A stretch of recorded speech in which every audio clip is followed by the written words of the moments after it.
Next up, we have Jen from Global Data Protection Universe Private Limited.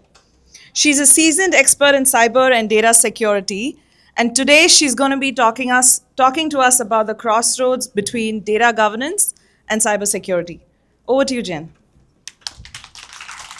Okay, thanks, Jerry. And good morning, everyone.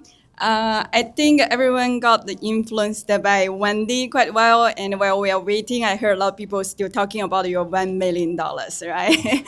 Yeah. So that was quite inspiring, I would say. Since this is a She Leads Talk Tech, so I will bring you something else. A different brain exercise is more the techie side, and we're laser focusing on something inside the cybersecurity. Okay, so my topic is I want to share some of my thoughts recently around how can we find the synergy between the cybersecurity and the data governance, especially in this rise of AI.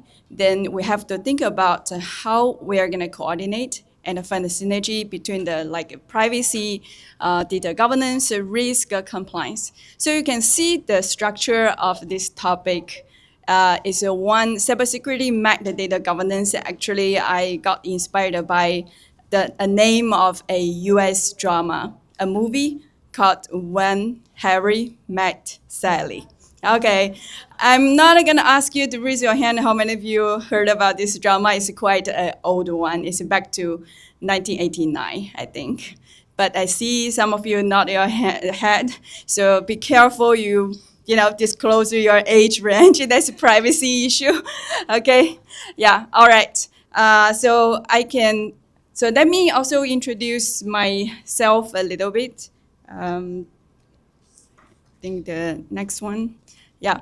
So I actually started my career in the academia.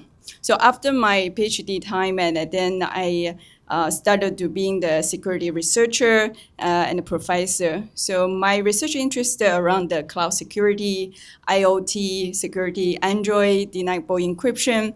And then 2015, I moved to the industry.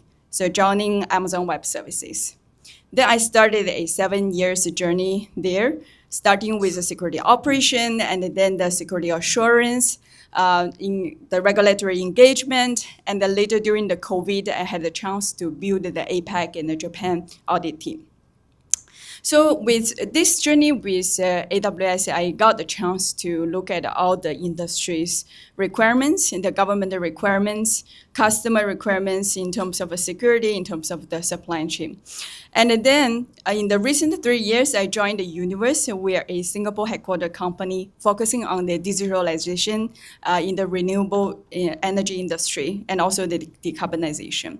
So here, this journey from the academia to industry, I've been working and managing all the pillars of cybersecurity, privacy, compliance, now the AI governance. So I've been thinking a lot recently that how are we going to orchestrate all these functions to make sure we can have a solid defensing system as well as being compliant.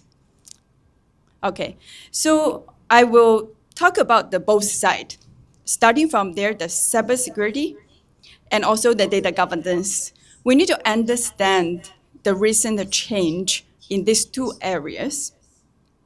So speaking of the cybersecurity, regardless if you are in the academia or in the industry, we always start from understanding the adversaries, meaning that you need to understand your enemies.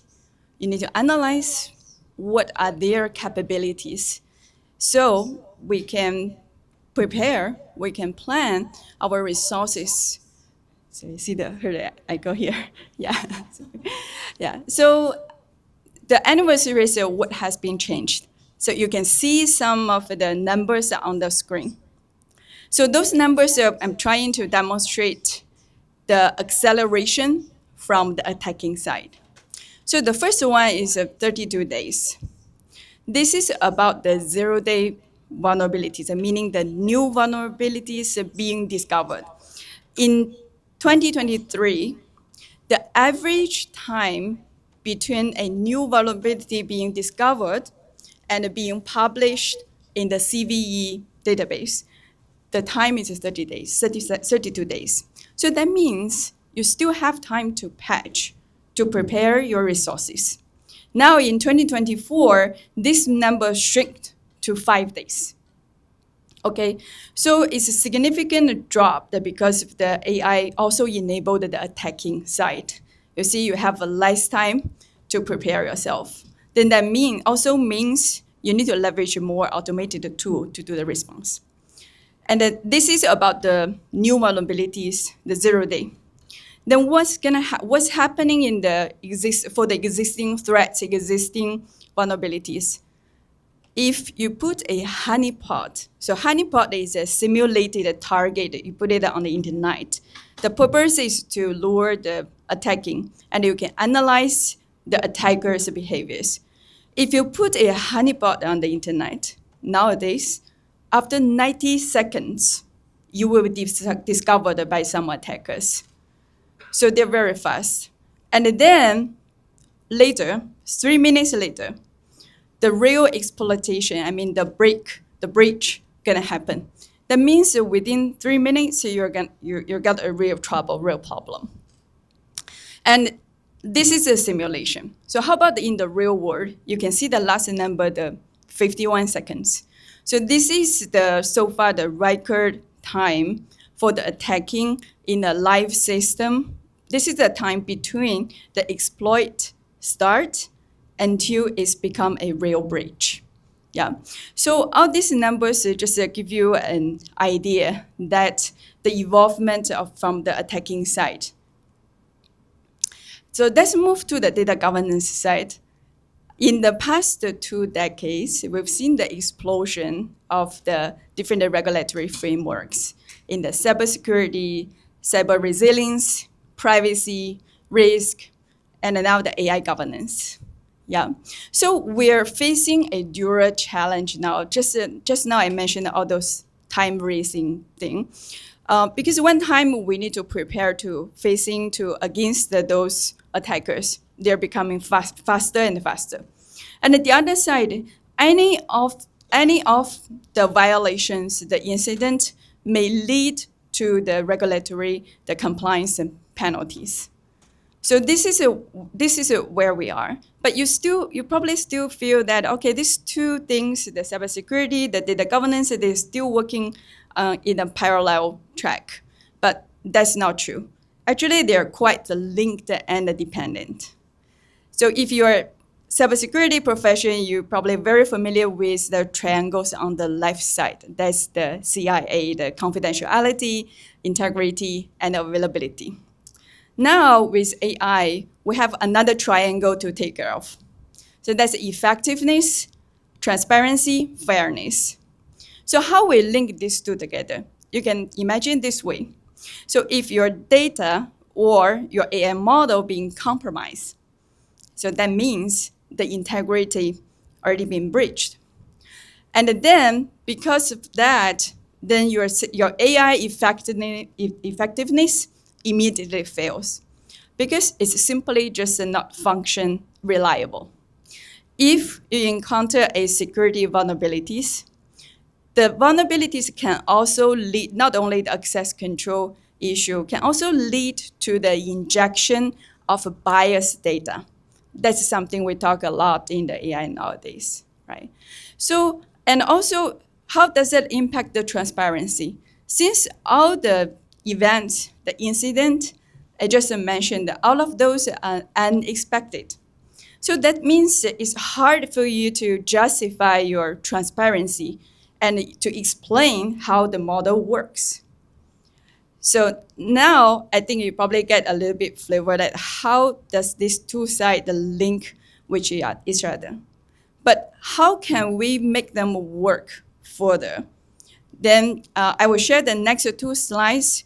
I will talk about from each side, from the cybersecurity side and the data governance side, how can we find the synergy between the two? So let's look at what the data governance can bring to the security operation. So when we're talking about this, we first need to understand what make the security operation outstanding or excellent. What makes a operation or a operator being successful?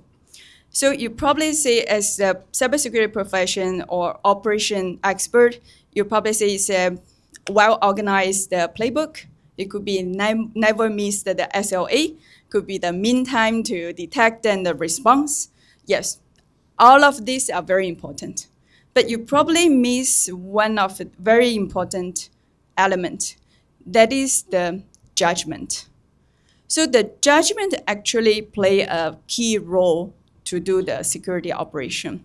The judgment based on your experience can help to understand how severe the risk and also how to prioritize and mobilize the resource in a time-raising manner. So when the data governance give the input to security operations, then I think the first thing they will bring is all those requirements. Make those built into your playbook, built into the daily operation. The requirements could be the regulatory, the act, the policies, and also the contractual obligations coming from the customers. So with all these input to the operations, the operators can have a more solid, build a solid judgment, not only based on the system threats, but also the data risk. Another input that data governance can bring is help to prioritization. So in the past 2 decades, I think thanks to the cloud computing, the involvement, it's very easy for you to build an environment, the infrastructure level. Then either that could be the VM, that could be the container, could be even the serverless. So, but speaking of the data, you can see that it's quite different. You can build the environment faster, but the data, once you lost it. Once that become part of the model, is probably because in the future you will see that your confidential data gonna show up in some prompt. So with this input, I think the operation side, they can prioritize their resources based on the data risk. So that's a very important dimension they can think of, and to reduce the blast readings once any non-compliance happened. And let's look at the other side, how the data operation side, how the SecOps side can help the data governance. So this one, we need to understand what the pain point for the data governance side. I think the first one is a lot of compliance people probably already tired with the yes/no questionnaire or the checklist. So those already been the old school one and cannot keep up with this ever increasing regulatory requirements. But which part of the security operation they are good at? They're good at automation. They're always pursuing and building the powerful tools. And then this part actually is being desired by the data governance side for a long time. So why don't we put these two sides together? Let the operation side to leverage their strength to help the data governance side to build a continuous compliance, a more real-time alerting, not only for the attack, but also for the non-compliant issue. And at the same time, you see this one, the operation side can also help with aligning all the stakeholders to find the control owners to automate all the regular checks throughout the year. I think another pain point for the data governance is the visibility on the data. I believe a lot of you, when you're doing the data governance, you'll be tasked by the company and asking by the leadership, where are those data? Where are those data going? You should have a full picture. It sounds a simple question, but it's quite challenging. You need to understand your business flow. It's not only your corporate data, your HR, finance, procurement data, it's also your customer data. How does that flow, especially when you are managing the operations across multiple geolocations? But if you look at it, I need to reduce the but, right? So if you look at the operation side, they already built the infrastructure. They are good at looking for and exploring where are the assets, how the traffic, how the networking work. So if we should leverage that, then that will give the data governance side the significant visibilities on the data. But this also brings the challenge to the operation side. They should also elevate themselves and not only look at the infrastructure. They should also down to the application level, down to the data level. Then the two can work better together. Okay. Yeah, that's the two sides. I think we can find the synergy. So at the last, I think everything now, the AI, the algorithm, behind the scene. So I think that's far beyond just the data governance and the cybersecurity. We need a lot of multidisciplinary this cross-function collaboration, just like the opening mentioned. So everything behind the AI behind that, algorithm behind that, but you may not have a love at first sight because different functions, they organically, they don't have the same priorities, they have a different mechanisms, they have a different agenda. But I think with the AI, we're going to have a lot of opportunities to bring them together. So you can see the picture. That's Harry and Sally in the AI world. So I wish to see more love at first algorithm. Okay, thank you.